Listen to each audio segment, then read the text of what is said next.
та өөрийгөө хотоодны хүчил ихтэй болчоод сөөргөө үсээд байна гэд эндүүрээд яваад байгаа юм биш үү? За өнөөдрийн бичлэгээр би энэ тал дээр та бүхэнд хэрэгтэй мэдээлэл өгье. За ер нь бол хүний бие махбод маш ухаалаг систем. Хэн хизээ яаж ажиллах вэ гэдгийг бидний дотоод систем удирдчихэд. Тэгэхээр энэ системийн нэг хэсэг болохоор бидний эзэн хоол хүнсийг зөв чиглэлд хөдөлгдөг булчингуудын үйл ажиллагаа байдаг. За улаан хоолой маань өөрөө гүлгэр булчингуудтай. Тэгэхээр энэ гүлгэр булчингийнхаа тусламжтайгаар бидний залгисан эзэн болгоныг хотоод руу шилжүүлж идэг. Энэ хөдөлгөөн бол тодорхой давтамжтай, уялсан ийм долгиолох хөдөлгөөн байдаг. Энэ гөрүүлзэх хөдөлгөөн нь ганцаархнаа ажилдаггүй. Өөрийнхөө төгсгөл байрладаг улаан хоолойн доод цаграг нэг юм булчин байдаг. Тэгэхээр энэ булчинтай хамтарч ажилладаг. За хотоодны хүчил хэрвээ бага ялгарч байгаа бол энэ ажиллагаа бүрэн доголдно. За яагаад вэ гэдгийг би тайлбарлая. Тэгэхээр улаан хоолойн гүлгэр булчин, доотлын хунигч булчин энэ хоёр хоорондоо маш нарийн зохицуулалттай ажилладаг. Тэгэхээр хэрвээ таны хотоодны хүчил бага ялгарх юм бол энэ зохицуулах нь ерөнхийдөө доголдно. Тэгэхээр хотоод уг нь бол хүчлээ ялгаруулж ээж эзэн хоолыг нухшилдаг штэ. Гэтэл хэрвээ тэр ялгаруулад нухшлах ёстой хүчил нь бага ялгарч байх юм бол хоол удаан боловсрч таарна. Тэгэхээр таны хотоодн дотор хоол илүү удаан хугацаагаар оршино. За энэ явцдаа юу үүсэх вэ гэхээр тодорхой хий үүсдэг. Хий бол хотоодн доторх даралтыг ихсэгдэг. Энэ даралт хаач вэ? Доошогоо гиз рүүгээ орё гэхээр гиз чинь бүр илүү даралт өндөртэй байгаа учраас дээшээ улаан хоолоор угаал орно гэсэн үг. Энэ даралт нь бидний улаан хоолойн доод хунигч булчинг сулруулцдаг. Үүний үр дүнд булчин яг хоол идсэн хотоодны хүчил ялгарсан байгаа үед нь ажиллаад маш сайн хаагдчих хэвээр байтал амраад энэ үед нь суларчдаг. Ингээд нөгөө хүчилтэй холилдсон агуулгатхан улаан хоолоороо тэр үтх ам руу өсөд эхэлдэг.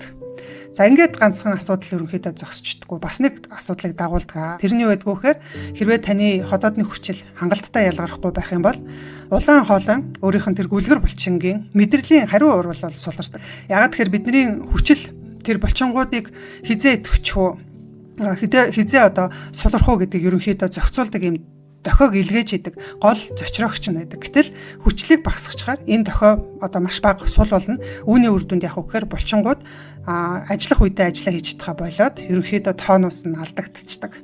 Хаалгаар бол цонхоор бол ингээд нухсан муудаад байнга гаднаас салхи орж ирдэг шиг л ерөнхийдөө бидний улаан хоолойроо байнга хотоод гисний агуулгатхан орох ийм байдалд бол хүрдэгэ. Тэгэхээр хотоодны хүчил багталт нь бидний булчингийн үйл ажиллагааг тэр дохио хоорондоо илгээх тэр зохицуулахыг хүртэл доголдуулдаг байна шүү дээ. За цаашлаад бас бидний хоол боловсруулахыг зохицуулж идэг даавруудын ажиллагаанд ч гэсэн нөлөөлдөг. Жишээ нь хотоодноос хүчил хэр хэмжээтэй ялгарх уу гэдгийг зохицуулдаг даавар байдаг. Тэгэхээр энэ даавар нь мөн адилхан сулраад тэр булчингийн үйл ажиллагаа багасдаг. Тэгээд энэ нь зөвхөн ганцхан хотоод биш цаашлаад тэр ялгарх дааврууд нь дараагийн эрхтнүүдийн цүс хизээ ялгарх уу, цүсний хүүдийг хизээ агших уу гэх мэтчлээ энэ ажиллагааг ерөнхийдөө бүхэлд нь ингээд уналтын байдалд бол үүсгдэг.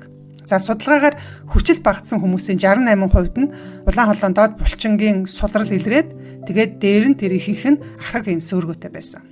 За Японд хийгдсэн нэг клиник судалгаан дээр хотоодны хүчил багталттай юм хүмүүсийн 2 хүний нэгд нь улаан хоолойн тэр гөрүүлзэх хөдөлгөөнийх нь булчингийн ажиллагаа маш суларсан байгаа нь тогтоогдсон. Тэгэхээр бидний энэ хотоодны хүчил багталт нь улаан хоолойнхон гүлгэр булчингийн ажиллагаанд ч тэр доотлын хонигч булчингийн ажиллагаанд ч тэр маш их нөлөөтэй болох нь харагдаж байгаа хаа. За ингээд удаан хугацаагаар ийм байдалтай яваад байл юу болох вэ гэхээр бидний эзэн хоолойг нь урагшаа давшиж явах хэрэгтэй. Өөрөөр хэлбэл бидний гиз рүүгээ орж явах хэрэгтэй. Гэтэл хоош хөдөлж эхэлнэ. Уруу араанда орно гэсэн үг. Машинаар бол урагшлахгүй аврах хараалуугаа яваад байна гэсэн үг. За тэгээд энэ нь мэдээж даамжраад эхлэх юм бол юу болох вэ гэхээр тухайн хүнд залгих рефлекстэй залгих явцад нь бас бэрхшээл үүснэ. Юм идсний дараа залгиж эдсэн хоолнд залгих явцдаа саад учирч эхэлнэ. Хотоод сулрах тэр процесс нь удаашрснаас болоод хоол идсний дараа хотоод хатуулдах, цанхах ийм мэдрэмж төрнө. За зарим хүний хувьд болохоор хоолны үлдэгдэл нь улаан хоол удаан хугацаагаар тогтсноос болоод улаан хоолн салт бүрхүүлнэ, гэмтэн, өрөвснө. Ингээд сөөргөний бүр илүү гүнзгий шатанд орчдөг. Тэгэхээр ер нь бол хүмүүс ихэнхдээ өөрийгөө хүчил их байна гэд л ойлгоод сөөргөн зовир илэрхээр нь хүчлээ дарангуулаад ингээд хүчил дарангуулагч хэрэглээд яваад байдаг. Тэгэхээр энэ хүчил дарангуулаад ах юм бол хотоодны энэ хүчил багталтаас балаад нөгөө булчингуудын үйл ажиллагаа нь улмал доголдно, сөөргөө улмал хүндрэн ингээд дараагийн бүр хэцүү байдалд ордог.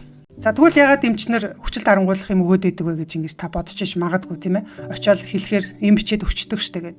За тэгвэл ерөнхийдөө эм бичиж өгөх зайлшгүй шаардлага мэдээж байж байгаа штэ. Өөрөөр хэлбэл тэр хүний улаан хоолойн дээр ч юм уу ходоодон дээр шарх үүсчихсэн цусаалдах эрсдэлтэй иймэрхүү байх юм бол аюултай хүндрэлээс сэргийлэхийн тулд мэдээж эмчнэр хамгийн түргэн арга хэмжээг авахыг л эрхэмлдэг. Тэгэхээр бидний ходоодны хүчлийг багтах нь одоо багсгаж байгаа тэр хүндрэлтэй үед бол маш үр дүнтэй байгаа. Гэхдээ алгуур да тийм ээ.